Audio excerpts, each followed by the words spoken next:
છો। નમસ્તે વિદ્યાર્થી મિત્રો, આજે આપણે ચેપ્ટર 5નું આગળનો ટોપિક જોઈએ। ગયા લેક્ચરમાં આપણે ન્યૂટનની ગતિના ત્રણેય નિયમો પૂરા કર્યા, રેખીય વેગમાનના સંરક્ષણનો નિયમ જોયો। હવે આગળનો ટોપિક લઈએ, કણનું સંતુલન। સંતુલન એટલે બેલેન્સ થવું। બેલેન્સ થવું એટલે કે એ એક જ જગ્યાએ સ્થિર રહેવું, ઢોલક ઢોલક ના થાય, બરાબર। ધારો કે કોઈ એક કણ છે, આ કણ ઉપર બે બળો લાગે છે, F1 અને F2, બરાબર। અહીં બંને બળો વિરુદ્ધ દિશામાં લાગે છે। આ કણ સંતુલનમાં ક્યારે રહી શકે? જ્યારે આ બંને બળો સમાન મૂલ્યના હોય, એટલે કે F1 બરાબર શું હોય? F2, અને બંને બળોની દિશા પરસ્પર વિરુદ્ધ હોય, બરાબર, તો જ આ કણ સંતુલનમાં છે તેમ કહેવાય। તો આકૃતિ 1 ઉપરથી આપણે આટલા પોઈન્ટ લખી શકીએ। શું લખી શકીએ? ધારો કે આકૃતિ 1માં દર્શાવ્યા પ્રમાણે કોઈ કણ ઉપર બે બળો F1 અને F2 લાગે છે। આ કણ ત્યારે સંતુલનમાં રહે જ્યારે આ બંને બળોના મૂલ્યો કેવા હોય? સમાન, પરંતુ બંને બળોની દિશા પરસ્પર કેવી હોય? વિરુદ્ધ। તો આ કણ સંતુલનમાં છે તેમ કહેવાય। આ ક્યારે વાત કરી? કે જ્યારે કોઈ એક કણ પર બે બળો લાગુ પડે ત્યારે, બરાબર। જો કોઈ એક કણ પર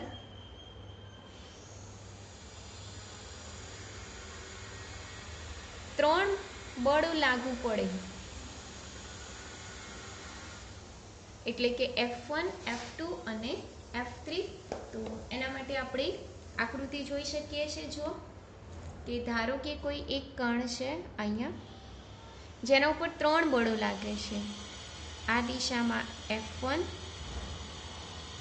આ દિશામાં F2 અને આ દિશામાં F3। હવે આવી પરિસ્થિતિમાં કણ સંતુલનમાં છે તેમ ક્યારે કહેવાય? તો સર્વપ્રથમ શું કરવાનું કે F1 અને F2 નો પરિણામી સદિશ,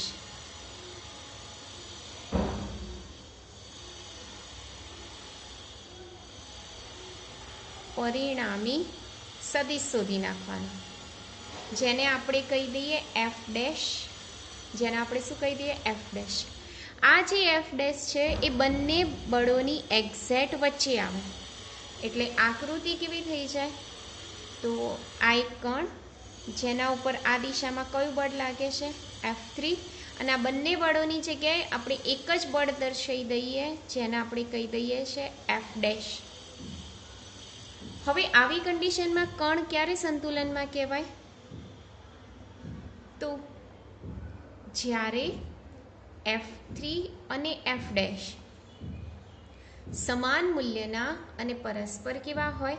વિરુદ્ધ। એટલે આવી રીતના લખી શકીએ F3 બરાબર F ડેશ અને દિશા વિરુદ્ધ છે, એટલે સદિશ F3 બરાબર માઇનસ સદિશ F ડેશ। તો આ રીતના જ્યારે કોઈ એક કણ પર ત્રણ બળો લાગુ પડે ત્યારે કણ ક્યારે સંતુલનમાં રહી શકે? તો જ્યારે F1 અને F2 નો પરિણામી સદિશ F ડેશ હોય ત્યારે F3 અને F ડેશ સમાન મૂલ્યના અને પરસ્પર વિરુદ્ધ દિશામાં હોય, તો એ કણ સંતુલનમાં છે તેમ કહેવાય। તો આ ટોપિકની વાત કરીએ આપણે, કણનું સંતુલન। હવે ત્યારબાદનો આપણે નેક્સ્ટ ટોપિક લઈએ છીએ, એ નેક્સ્ટ ટોપિક છે સામાન્ય બળો વિશેની ચર્ચા, બરાબર। તો જુઓ, અહીંયા ટોપિકનું નામ છે સામાન્ય બળો।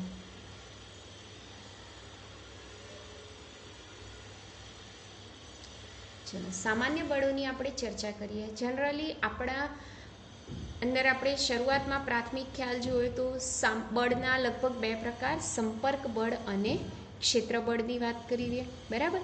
તો સામાન્ય બળોની અંદર ઘણા બધા લગભગ બધા બળ આવી જાય, કે જેમાં આપણે લઈ શકીએ નંબર 1, કેટલાય બળો તમને જે યાદ હોય તમે લખી શકો। કયું કયું બળ? તો સૌથી સર્વસામાન્ય ગુરુત્વાકર્ષણ બળ, પછી સ્પ્રિંગમાં ઉદ્ભવતું બળ,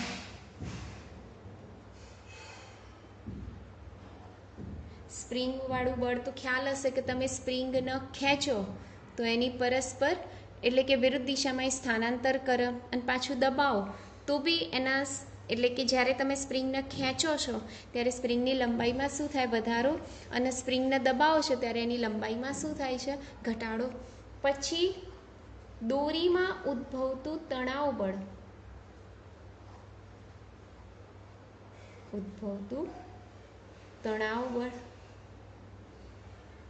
આ બી એક પ્રકારનું બળ છે. પછી વિદ્યુત બળ, સ્ટ્રોંગ અથવા પ્રબળ ન્યુક્લિયર બળ, બરાબર. ત્યારબાદ લઈ લઈએ આપણે સંપર્ક બળ પણ લઈ શકીએ. પછી ઘર્ષણ બળ, ક્ષેત્ર બળ, બરાબર, લંબ બળ, ઉત્પ્લાવક બળ,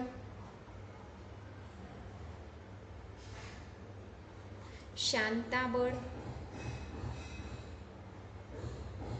ઘણા બધા બળોના પ્રકાર છે, બરાબર. એમાંથી આપણે જે અહીંયા વાત કરવાની છે એ સૌથી અગત્યના છે જે આપણે ચર્ચા કરીએ છીએ.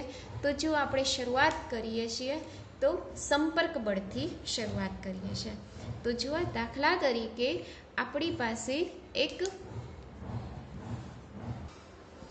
બરાબર, આપણે અહીંયા વાત કરી લઈએ સંપર્ક બળ. તો જુઓ, સૌ પ્રથમ ધારો કે કોઈ આ સપાટી છે, બરાબર. સપાટી ઉપર મેં એમ દળનો બ્લોક મૂકેલો છે આ રીતના. તો જેવો હું બ્લોક મૂકું, આ એક સપાટી કહી હતી આવી રીતે, જેવો હું એમ દળનો બ્લોક મૂકું તરત જ અધો દિશામાં કયું બળ લાગે? mg, એટલે કે આને આપણે કહી દઈએ છીએ ગુરુત્વાકર્ષણ બળ. જેવો પદાર્થ સપાટીના સંપર્કમાં આવે તો એને સપાટી અને પદાર્થની વચ્ચે એક બળ ઉદ્ભવે છે, એ બળના આપણે કહીશું સંપર્ક બળ, એટલે કે આ. તો ફરીથી કે જ્યારે પદાર્થને આપણે સપાટી ઉપર મૂકીએ ત્યારે તેના ઉપર મુખ્યત્વે બે બળો લાગે છે. એક અધો દિશામાં ગુરુત્વાકર્ષણ બળ, જેને આપણે કહીએ છીએ mg, અને પદાર્થ અને સપાટીની વચ્ચે ઉદ્ભવતું સપાટીને સમાંતર લાગતું બળ, જેને આપણે કહીએ છીએ સંપર્ક બળ, બરાબર. હવે બે બળો લાગ્યા. નંબર 1 કયું બળ? ગુરુત્વાકર્ષણ બળ, ધ્યાનથી જોજો, જેને આપણે કહીએ છીએ mg. બીજું બળ કયું લાગ્યું? સંપર્ક બળ, જેને આપણે કહીએ છીએ r. હવે આ સંપર્ક બળના બે પ્રકાર પડે છે, એક લંબ બળ અને બીજું ઘર્ષણ બળ. લંબ બળને આપણે n વડે બતાવીએ અને ઘર્ષણ બળને આપણે સ્મોલ f વડે બતાવીએ, બરાબર. ફરીથી સંપર્ક બળના કેટલા ઘટકો પડ્યા? લંબ બળ અને બીજું ઘર્ષણ બળ. લંબ બળ એ સંપર્ક બળના લંબ હોય છે, જ્યારે ઘર્ષણ બળ એ સંપર્ક બળને સમાંતર હોય છે. એટલે આરની જગ્યાએ આપણે બે બળો લખીએ છીએ સપાટીના. તો આવી રીતના આપણે બતાવી શકીએ. જો એક નવી જ આકૃતિ તો ડ્રો કરી દઈએ.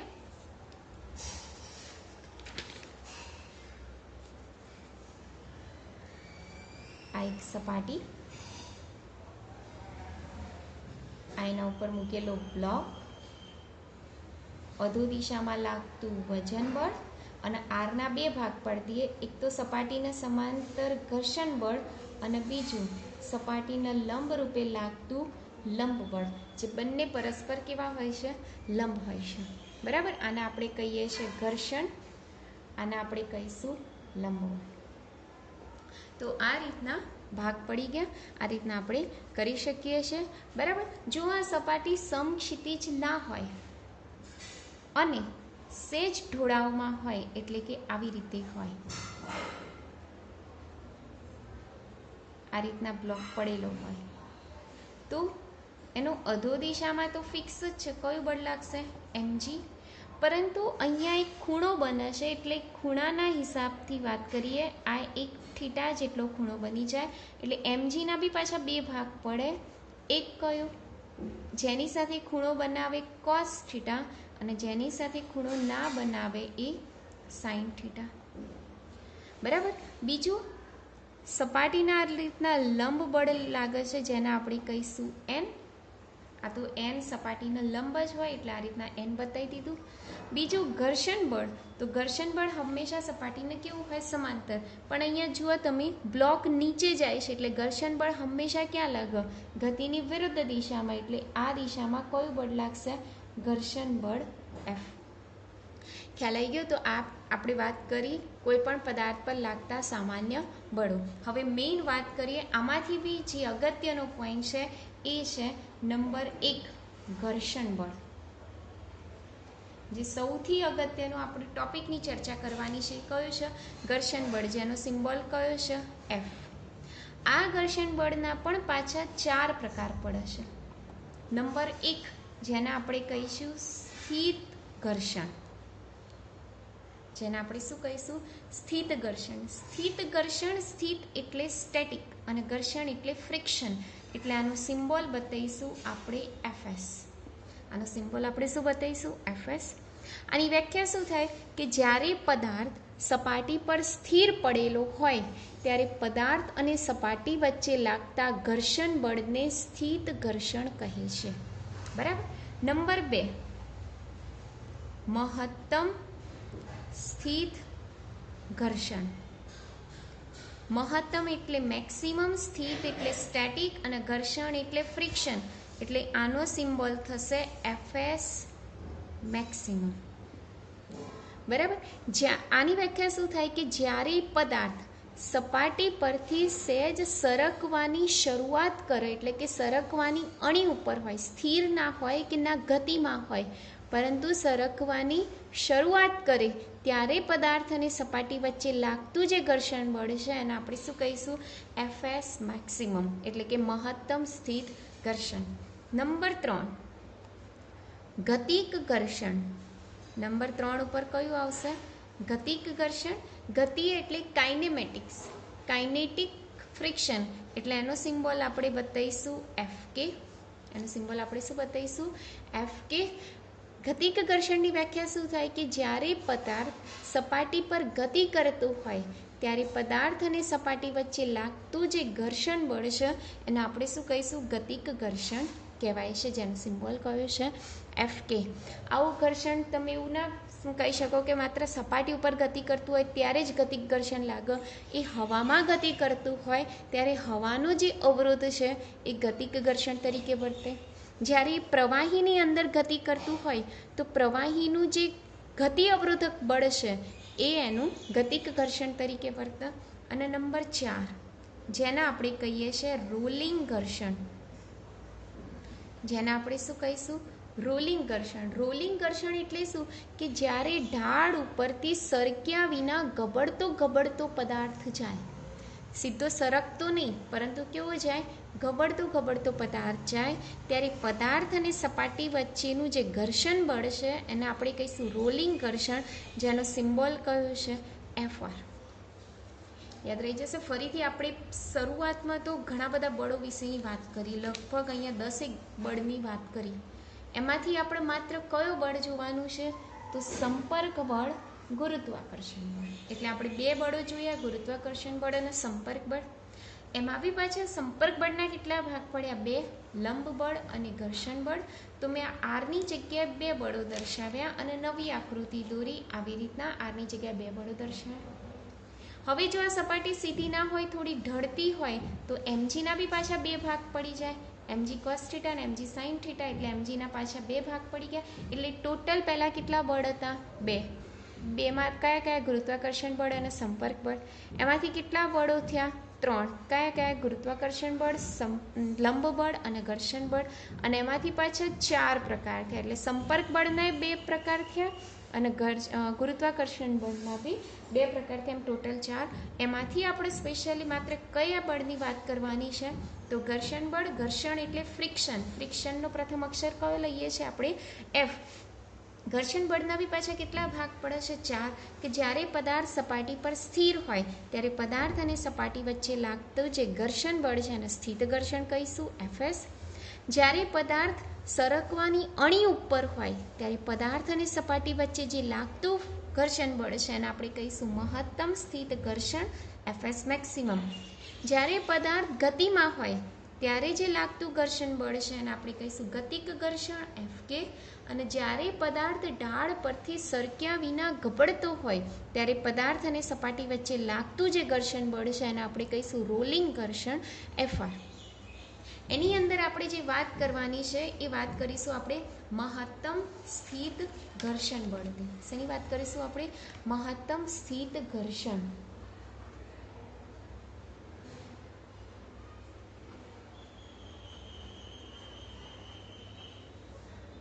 જેને આપણે કહીશું Fs મેક્સિમમ. યાદ રાખવાનું કે જે મહત્તમ સ્થિત ઘર્ષણ બળ છે એટલે કે Fs મેક્સિમમ એ લંબ બળના સમપ્રમાણમાં હોય છે, એટલે કે ચલે છે એમ. ચલે છે એને દૂર કરીને આપણે અહીંયા એક અચળાંક મૂકવાનો છે. એ અચળાંકને કહીશું આપણે મ્યુ એસ. અચળાંકને શું કહીશું? મ્યુ એસ, અને એન એમના એમ. બરાબર? એટલે આ વાત થઈ Fs મેક્સિમમ બરાબર મ્યુ એસ એન વિશે. જે Fs છે, Fs મેક્સિમમનું મૂલ્ય ચારેય બળોમાંથી ખૂબ જ મોટું છે. એટલે કે 4 ઘર્ષણ બળ છે એમાંથી સૌથી વધારે મૂલ્ય કોનું છે? Fs maximum. ત્યારબાદ કોનું આવે છે? Fs. ત્યારબાદ Fk, અને સૌથી ઓછું ઘર્ષણ બળ લાગતું હોય તો એ રોલિંગ ઘર્ષણ બળમાં. તો જો આપણે સિરીઝમાં લખવું હોય તો સૌથી વધારે Fs મેક્સિમમ, ત્યારબાદ Fs, ત્યારબાદ Fk, અને ત્યારબાદ છેલ્લું આવે છે Fr. Frનું મૂલ્ય લગભગ 1000માં ભાગ જેટલું હોય છે. એટલે સરકીને નાખો એના કરતાં ગબડતો નાખો તો એ પદાર્થ ઝડપથી પહોંચે છે એવું કહેવાય છે. બરાબર? હવે અહીંયા વાત કરીએ Fs ઇઝ ગ્રેટર દેન, ક્યારેક ઇક્વલ ટુ પણ હોય છે Fs મેક્સિમમ. તો એ લખી શકીએ કે Fs is greater than equal to Fs મેક્સિમમની જગ્યાએ શું લખીએ આપણે? Mu S N. બરાબર? મ્યુ એસને શું કહેવાય છે? તો સ્થિત ઘર્ષણાંક કહીશું આપણે. શું કહીશું? સ્થિત ઘર્ષણાંક. એનું જે મૂલ્ય એ પારિમાણ રહિત છે, એટલે કે એકમ રહિત અને પારિમાણ રહિત છે. તેનું મૂલ્ય 0.5 થી 1.5ની વચ્ચે જ રહેશે. લગભગ એનાથી વધારે કે 0.5 થી ઓછું હોતું નથી. બરાબર? ક્યારેક 0.1, 0. એવું પણ હોય છે. બરાબર? હવે આ Fs મ્યુ એસની કિંમત બતાવી સ્થિત ઘર્ષણાંક. તો એ શેના ઉપર આધાર રાખે છે? એક તો ધાતુની એટલે કે સપાટીની જાત પર આધાર રાખે છે. એટલે કે જો સપાટી વધારે લીસી હશે તો ઘર્ષણાંક કેવો હશે? ઓછો હશે. અને જો સપાટી વધારે રફ હશે તો એ ઘર્ષણાંક કેવો હશે? વધારે હશે. આ ઉપરાંત સપાટીના તાપમાન પર પણ આધાર રાખે છે. બરાબર? અને દ્રવ્યનો પ્રકાર ઉપર પણ આધાર રાખે છે, કે કયા દ્રવ્યમાંથી બનેલું છે એના ઉપર પણ આધાર રાખે છે, એટલે કે દ્રવ્યના પ્રકાર પર. તો આ વાત કરી મહત્તમ સ્થિત ઘર્ષણ, તેના ઉપરથી Fs, Fk અને Fr આ ચારે ચારની તમારે વ્યાખ્યા યાદ કરી લેવાની છે. બરાબર? એના ઉપરથી ઘણા બધા દાખલા બી છે, સૂત્ર ઉપરથી છે. બરાબર? જો તમારે Fk વિશે લખવું એટલે કે ગતિક ઘર્ષણ, તો ગતિક ઘર્ષણ માટે મ્યુ કે એન થાય. જ્યાં મ્યુ કે છે એને આપણે કહીશું ગતિક ઘર્ષણાંક. એને આપણે શું કહીશું? ગતિક ઘર્ષણાંક. તો કે આપણે ગતિક માટે બતાવીએ છીએ અને એસ આપણે સ્થિત માટે બતાવીએ છીએ. અને ત્યારબાદ એના ઉપરથી અમુક દાખલા છે એ આપણે પછી જોઈશું. હવે પછીનો જે ટોપિક રહ્યો છે એ ટોપિક તમારો સૌથી અગત્યનો. તો અત્યાર સુધી આપણે કયા કયા ટોપિકની ચર્ચા કરી તો સહેજ નજર મારી લઈએ. તો ચેપ્ટરની શરૂઆતથી અત્યાર સુધીના જે ટોપિક છે એ ટોપિકના આપણે ખાલી નામ જોઈ લઈએ. તો સર્વપ્રથમ આપણે શું જોયું? બળનો ખ્યાલ, એના પ્રકાર, સંપર્ક બળ અને ક્ષેત્ર બળ વિશે બી જોયું. ત્યારબાદ એરિસ્ટોટલની ભૂલ જોઈ, ભૂલ ભરેલી માન્યતા જોઈ. ત્યારબાદ ગેલિલિયોનો જડત્વનો નિયમ,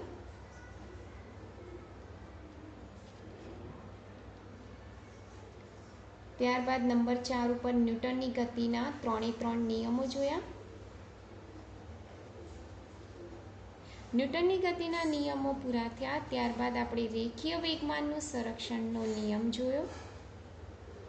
રેખીય વેગમાનના સંરક્ષણના નિયમની બાદ આજે આપણે જોયું કણનું સંતુલન